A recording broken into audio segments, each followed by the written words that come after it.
Okay, mga kababayan, sa punto pong ito, meron po tayong special na bisita ngayong gabi. No? Pero bago po yan, panoorin po muna natin ito. I'm Ms. Binky Saran Reyes, the President and CEO of the Voice Academy of the Philippines. We've been in this industry for the past 26 years, offering workshops which are open to kids, teens, and adults, amateurs, hobbyists, and professionals. We offer workshops like voice lesson, guitar lesson, drum lesson, and violin lesson as well. Those who are interested, you may call 0920-952-8231 or 0917-7250-557. We are globally and we offer our services nationwide. So those who are music enthusiasts, yung mga nahihiya, feeling nila wala silang talent, tandaan ninyo, basta may lalamunan, may boses, pwedeng kumanta at turuan. So I'll see you at the Voice Academy of the Philippines. Okay, mga kababayan, ngayong gabi po, Biyernes ng gabi, May 10, 2024, kinagagalak po namin ipakilala sa inyo ang ating special na bisita. Siya po ay Second Philippine Finest Business Awards and Outstanding Achievers 2024, ang CEO ng Voice Academy of the Philippines o VAP, Ma'am Binky Sarajan Reyes. Ma'am Binky, good evening po sa inyo. Hi, good evening. Hello. I'm honored to be part of this program. Thank you for inviting me. Okay, Ma'am Binky, bago po ang lahat, kayo po'y tatanggap ng pagkilala, no, sa Second Philippine Finest Business Awards and Outstanding Achievers. Ano po ang nararamdaman niyo at ano ang expectation niyo? Well, I feel so honored and grateful for this opportunity that we were able to get this award as a recipient of the second Philippine Finest. Siyempre, lagi kami nagpapasalamat sa mga nagbibigay sa amin ng ganitong recognition because this actually would help us motivate to inspire more para to be better. Okay. Habang nagkikwentuhan po tayo, Ma'am, pakita namin yung inyong School of Voice, The Voice Academy. Pakita namin yung mga videos na mula sa inyo, para makita ng ating mga viewers. Tayo po sabayang napapakinggan sa Radyo Pilipino Paris. May mga kababayan po tayong mga OFW sa Europe at Hong Kong na nanonood po ngayon. Maaari niyo po bang ikwento, paano niyo po sinimulan ang kumpanya pong ito? Ito pong The Voice Academy of the Philippines.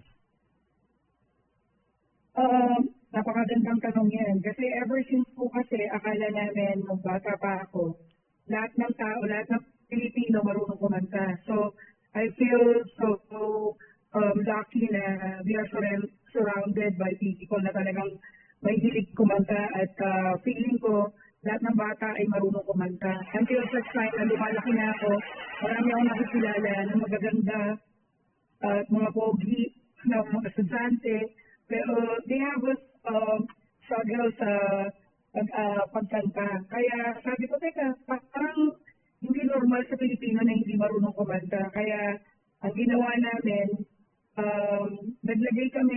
nag-aral kami formally sa UP, and at the same time, we were able to keep abreast of the new techniques. So nag-aral din kami sa Philippine Guitar Society President under Luz Morete Martinez and Sandra Limbiray, para nang sa ganun mabigyan ng pag-asa, ang sa tingin nila walang pag-asa, di ba? So, napaka-noble itong project nito kasi over the years, kasi Voice Academy has been in the industry for more than 2 decades. Ang ginawa namin as part of an advocacy, hindi lang kami nagtuturo sa mga bata, sa kids, teens, and adults. We also had a partnership with Autism Society of the Philippines para ma-share namin itong knowledge na ito, para mag-functional sila, matutunan nila paano kumanta ng maayos, di ba? And at the same time, maramdaman nila yung exclusivity ba na pwede silang maging part ng society natin and to share kung ano yung binibigay natin sa kanila na pag-asa din sa normal na mga bata. Kaya we are not just actually offering this to kids with spectrum of autism, pero yung pamiging estudyante na yung mga syndrome pero magagaling kumanta. So this actually inspires us to share our knowledge sa mga batang ito. Alright. Napaka-noble po, no? Hindi lang basta pagpapalawak ng talent ng mga Pinoy, kundi may mga natutulungan din po kayo na magkaroon ng confidence sa kanilang sarili. Pero ito, personal question. Ma'am, sa buong karir ko, ako po'y announcer. Announcer po ako, professional, license po akong announcer, TV, radio, maging sa sports. Professional, lisensyado. Siguro naman po naririnig niyo yung boses ko. Pang-announcer po talaga.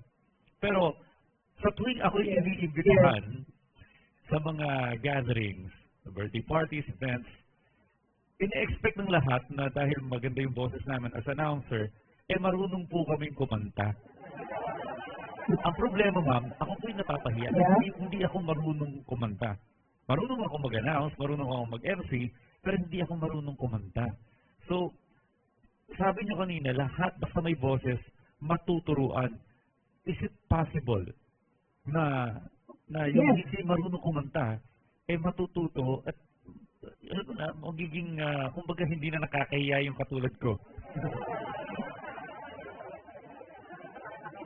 Well, that's a very good question. Marami kami mga estudyante na ganyan.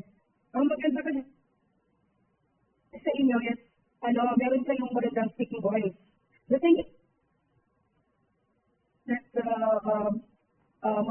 vocal techniques that they use para matutunan niyo kung paano huminga, paano mag-project ng voice, na hindi mo ni-strain ang throat mo, di ba? So, lahat yan tinuturo sa Voice Academy. Kasi akala nila pagka binuka mo lang yung bibig mo, kaya mo na kumanta, di ba? So, pagkakanta kasi kailangan matutunan natin na hindi lang kung paano natin binibigkas, marami tayong dapat aralin. Okay, mukhang naputol si diba? Ayan. So, nandiyan pa po kayo? Yeah. Ayan. Yes. Okay. Alright, okay. Again, ma'am, so, ano po yung pinakabatang tinuturuan nyo? At anong edad din po yung pinaka-senior? Ang pinakabata namin estudyante is 2.5 years old. Pero ito kasing 2.5 years old na to, kaya naman sa talagang natutong kumanta dahil exposure sa maraming maraming magagaling kumanta, di ba? So, ang maganda dito kasi, nakuha niya yung tamang tono, so madali niyang na-memorize sa mga lyrics niya. Kasi parang commercial, inuulit-ulit mo lang, so madali na na-memorize, di ba? Kaya ang sabi ko nga, kailangan talaga pagka kumakanta, kailangan paulit-ulit, repetition, may consistency. So, meron din kami mga estudyante na mga districts na sa atin nito. Most of them kasi ang iniisip na matanda na, hindi na ako kaya kumanta. Ang lagi namin sinasabi, meron kaming maraming mga estudyante na ang iniisip nila is dahil matanda na sila, hindi na nila kaya kumanta. Ang kailangan nilang malaman is hanggat kaya mo pang mag-delve out, kaya mo mag-contract, kaya mo huminga ng tama sa pagbuka ng bibig mo, paano mo hinga sa ilong ba o sa bibig mo, alam yung technique, kaya mo pa rin kumanta. So, ang pinakamatanda natin na turuan is 73 years old. 73 years old. Okay. Yes, 73 years old. Kasi, tinanong ko siya nung nag-enroll sa amin, bakit kailangan nyo pang mag-aral? Accomplished na kayo, retired na, ganyan. Sabi niya, kasi for my listening pleasure. So, ibig sabihin, hindi daw siya kumakanta para sa ibang tao, pero para makontento siya, na kaya niya palang kumanta, di ba? Na kahit na meron na siyang edad, kaya pa rin niya kumanta dahil he could still carry a tune. So, the summary of this is that kailangan talaga kung gusto mong matutong kumanta, may dedikasyon ka. Kailangan mong mag-ensayo ng araw-araw. Mag-vocalize ka ng tama. At yan, itinuturo lahat yan sa Voice Academy of the Philippines. Kaya kailangan mo talaga, kumbaga sa, seryosohin mo. Kasi kung hindi mo seryosohin yan, hindi mo matututunan kung ano ba ang dapat mong gawin. Kasi yung iba, akala nila pag nag-aaral sila sa Voice Academy, gagaling na agad without you rehearsing at home. You really have to rehearse at home. Kasi if singers, professional singers sing at least 8 hours a day, ikaw pa na hindi ka professional pa, di ba? So, kailangan talaga pag kumakanta, practice makes perfect. Diba? So, practice pala dapat. Okay. Pero, yes, practice makes yung technicalities dapat matutunan sa inyong center, ano? Pero kayo po ba, before talagang singer na po ba talaga kayo, kailan niyo po, anong age niyo na-discover na kayo po yung merong singing talent at sumasali po pa kayo sa mga competition before? Actually po, ako kasi, as I said, yung aming family are all can carry us soon, if I may say. So, akala namin na lahat ng mga bata ay marunong kumanta. Kaya, simula nung bata kami, in-expose kami sa choir, in-expose kami sa mga, hindi naman singing contest, pero lahat ng sa church, we are asked to sing, kasi lagi sinasabi ng mami ko is that singing is twice to pray, you have to give back the glory to Him. So, ever since na kahit na yun ang aking ginagawa, ginawa namin lalo pang para mas lalo pa namin ma-enhance yung natutunan. Nag-aral kami magkakapatid ng formal, di ba? So, kailangan talaga pagka meron kang hilig or interest mo, i-hone mo yung talent mo. Hindi po pwedeng gagaling ka na nakakanta ka lang na walang expert na individual. You really have to have a professional coach para magsabi sa'yo na ito yung tama, ito yung dapat na tanggalin mo sa habit mo. Meron din another set of ears that will tell you na out of tune ka. Kailangan hindi lang pwede sabihin na out of tune. Kailangan sabihin mo bakit out of tune. Ano ba yan? Mas mataas ba sa normal note? Or mas mababa ba sa normal note? So, lahat din kailangan specifically pinpointed by professional vocal coach. Kaya yan, tinutukotin namin po yan sa Voice Academy. So, para alam nila kung ano yung dapat natin aralin. Kasi marami sa mga itinawag na kumanta. The thing is, hindi nila alam kung paano nila gagawin ng tama. Diba? So, we're here to help para mas ma-professionalize yung pagkakanta nila. Kasi hindi lang naman tonal quality ang tinuturo pagka kumakanta eh.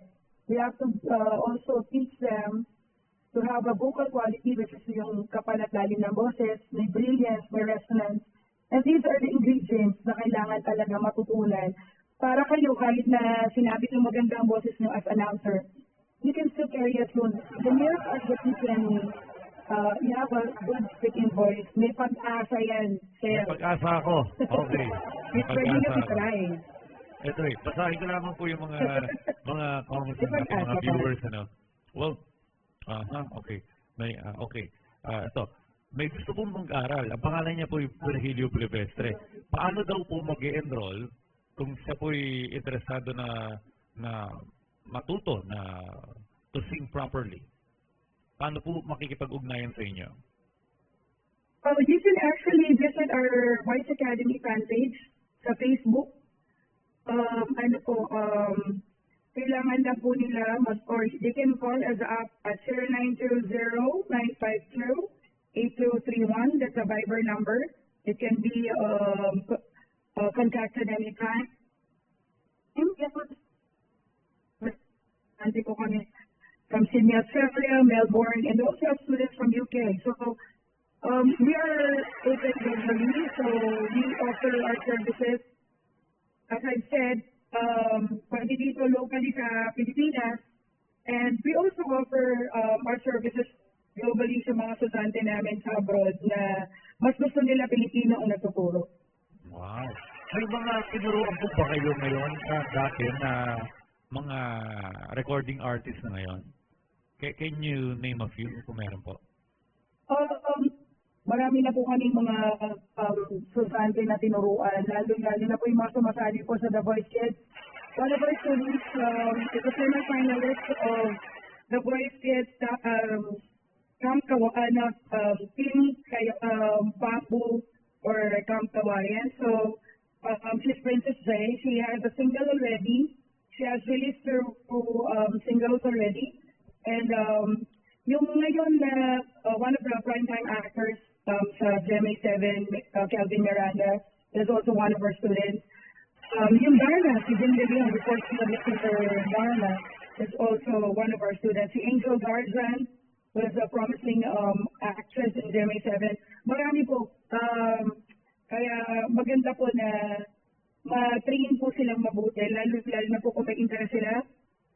Kailangan na po nila gawin yung step na sa sarili nila, ngayon pa lang, dapat nila ma-recognize na meron silang talento, they are willing to practice, they are willing to hone their talent. Kasi pag hindi po nila ginawa yung first step na magparal sila at para ma-develop yung kanilang talent, wala po mangyayari kundi magpo-practice sila sa karaoke. Diba? Kasi minsan po kasi train of voice, hindi po nila alam na sumisigaw na sila. Shouting is different from projecting their voice. So sometimes it do more harm than good. So dapat po meron talagang professional vocal coach na nag-a-assist po sa kanila. Yun na nga po mama gusto ko itanong sa inyo, no? Sa yung perception po ng isang tao. Halimbawang ako, no? Kapag pinapakinggan ko yung sarili kong boses while speaking, iba kapag recorded na, may difference Ganun pala yung boses ko, sabi ko. So, ganun din yung iba, umakanta, minsan ayaw pang paawat sa karaoke no? Talagang ayaw ibigay yung microphone sa iba. Pero, ang akala ng isang tao, maganda yung lumalabas na boses, maganda yung pagkakanta, pero in reality, hindi. Paano na pag-inukulay po yun? Yung realistic na appreciation mo sa sarili mo sa totoo talagang quality ng iyong pagkanta? As I said po kanina, that's the very essence why you need to have a professional vocal coach. Kasi po, pag meron kayong professional vocal coach, there's another set of eyes, there's another set of ears that would tell you na teka muna, meron sablay na nota, di ba? So, minsan kasi, there's such thing as tinatawag na tonal deaf. You have to have an ear for music for us to be able to determine kung tama ba yung nota na kinakanta niya.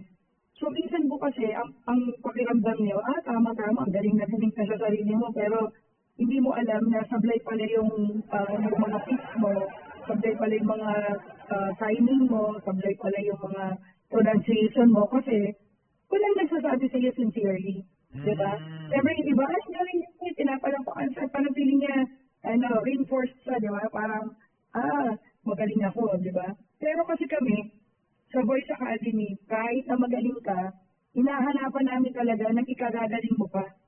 So, let's say, kasi maglaran kami sa graduate, mga guys natin sa pinapadala sa Voice Academy.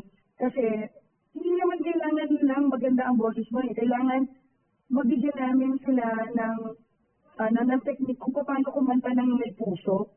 Hindi pwede kasi kumanta ka lang na nasa tono. So, ibig parang sa perfecto lang, diba? Ang kailangan namin, nakikita sa facial expression mo, there's such thing as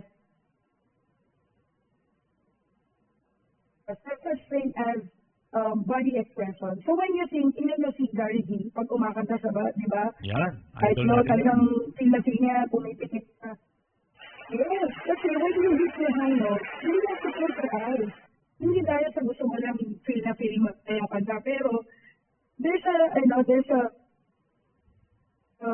logic behind it. Kasi ang reason for doing that, pagka pumipikit ang mata mo, pagka nagigit ka ng high notes, is for you to be able to concentrate on how to reach your high notes.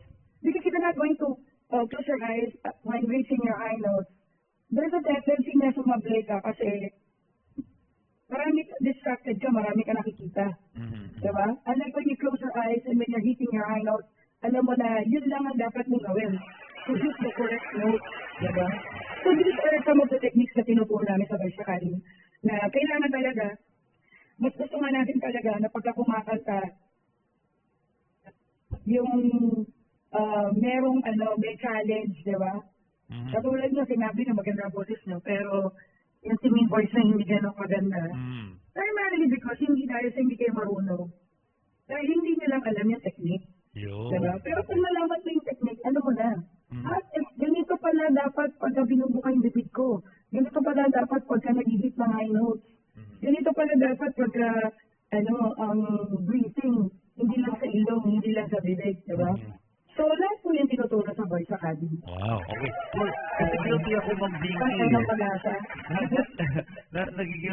Guilty ako dyan sa kinikwento mo, no? Minsan sasama ako sa mga friends ko, mag-video okay kami, kakanta ako. I think okay naman yung pagkanta ko. After kong kumanta, sasabihan ako ng, ang sintonado mo. So gano'n. Sa pandinig ko, okay naman. So, yung pala. Okay. Sa mga magulang dyan, pakita natin, Sir Johnny, o sa monitor, yung page ng Voice of the Philippines.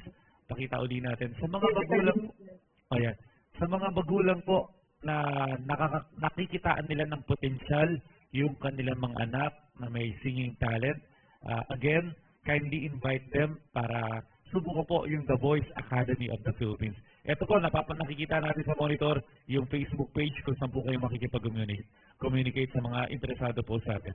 Ma'am Binky, again, invite yung ating po mga kababayan. Okay, sa ating mga kababayan na talagang may hilig kumanta, alam naman natin pag sinabi mong Pilipino talagang magaling kumanta yan, di ba? So, sa ating mga kababayan, iniimbitahan ko po kayo na bigyan natin ng pagkakataon ng ating sarili na gumaling sa ating pag-awit kasi hindi lang naman pag-awit ang binibigay na sa disco ng Voice Academy. We also teach our kids, seasoned adults, amateurs, hobbyists, and professionals not only to sing but also to play musical instruments. So kung sa tingin niyo na hindi kayo para sa pagkanta, malay natin sa pagtutong ng musical instruments ay pwede ninyong subukan. And then from there, kung meron na kayong ear for music, then we'll go back to the basics ng pagkanta. So, katulad yung sinabi ko sa inyo, hanggat kayo ay may boses, kayo ay may lalagunan, kayo ay may pag-asang matutong kumanta. Ang kailangan nyo lang gawin ay gawin ang first step is for you to recognize na meron kayong talento at yan ang interest ninyo at gusto nyo gumaling at matuto. And dahil dyan, nandito kami sa mga Voice Academy coaches to help you and mahon ang talent ninyo at mabigyan ng pag-asa at sa tingin nyo wala ng pag-asa. Ayan, maraming salamat po sa opportunity na binigyan niyo po sa amin para maimbitahan po kayo at mabigyan po kayo ng enlightenment at bigyan kayo ng pag-asa na meron kayong matututunan sa Voice Academy. Huwag lang ninyong isipin na hindi nyo kaya dahil hindi kayo marunong kumanta. Nandito kami para turuan namin kayo. Alright, maraming salamat po.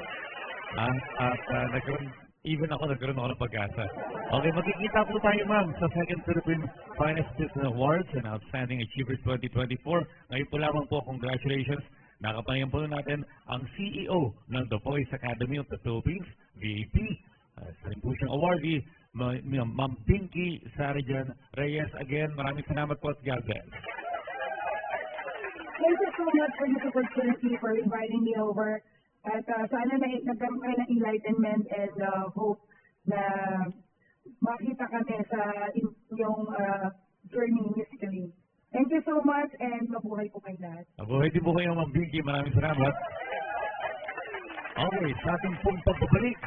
Usapang politika naman po tayo, no? So, ang dami sanang sumubok yan sa may Voice Academy of the Philippines sa mga kagaya ko, no? Na minsan kasi ang tingin ko na nga misconception eh. Akala ng lahat kapag announcer marunong kumanta. Eh ako po yung hindi marunong kumanta. Isa po ako doon. So, tama nyo na po si yung iba pang mga anchors ng morning show. sa PTV. Wala po marunong kumanta doon. Anyway, dyan naman po kayo magbabalik pa ang KNV News.